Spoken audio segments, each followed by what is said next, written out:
Don't sit idle.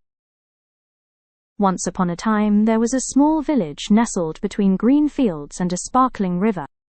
Life in this village was peaceful. Families worked together in the fields. Children played under the shade of tall trees, and neighbors helped each other as if they were one big family. Happiness and harmony filled the air. But one day something unexpected happened. On the far side of the village, near the dry grasslands, a spark caught fire. The flames grew quickly, and though it started where no houses stood, it was clear that the fire would soon spread toward the homes. The dry wind carried the fire faster, and thick black smoke began to rise. The villagers saw the flames and were terrified. Mothers clutched their children, elders looked on helplessly, and many cried out in fear. "We must run," some shouted. "The fire is too strong, we cannot fight it." Others agreed, pointing out that the fire services were far away and would never arrive in time to save them. Panic filled the village, and people began preparing to flee. Amidst this chaos, a little boy stood quietly watching. He was small, hardly more than 7 years old, but he remembered something his teacher once said in school.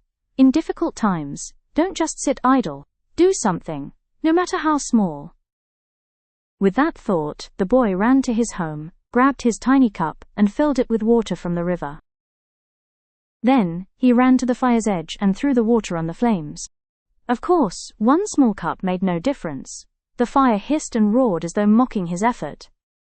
Some villagers saw him and shook their heads. "Foolish boy," they said. "That cup won't stop a fire this big." But the boy ignored their words.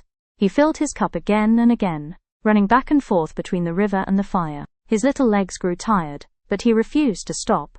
After a while, a few villagers began to feel ashamed. If this small child has the courage to face the fire, how can we, grown men and women, just stand here doing nothing? One thought. Slowly, a few went to fetch buckets. They dipped them into the river and started throwing water with the boy. Soon, others joined too, mothers, farmers, elders, even children with their small pots. The whole village, inspired by the little boy, worked together as one. Bucket after bucket, pot after pot, the fire that once looked unstoppable began to weaken. The smoke grew thinner, the flames smaller. Finally, after hours of effort, the fire was gone. The village was saved. Everyone gathered, exhausted but relieved. They looked at the little boy with admiration and love. The head of the village placed a hand on the boy's shoulder and said, "Today, you saved us all, not with your cup of water, but with your courage. You reminded us that even the smallest effort matters, and when we stand together we can defeat even the fiercest fire." That night, the villagers celebrated not just the survival of their homes, but the lesson they had learned. They promised themselves never again to lose hope in times of trouble, and never again to sit idle waiting for others to act. Moral of the story: courage is not measured by size or strength, but by the willingness to act when others give up. Even the smallest efforts, when joined together, can create great results. In times of difficulty, do not lose hope, because hope and action can inspire others and bring about miracles.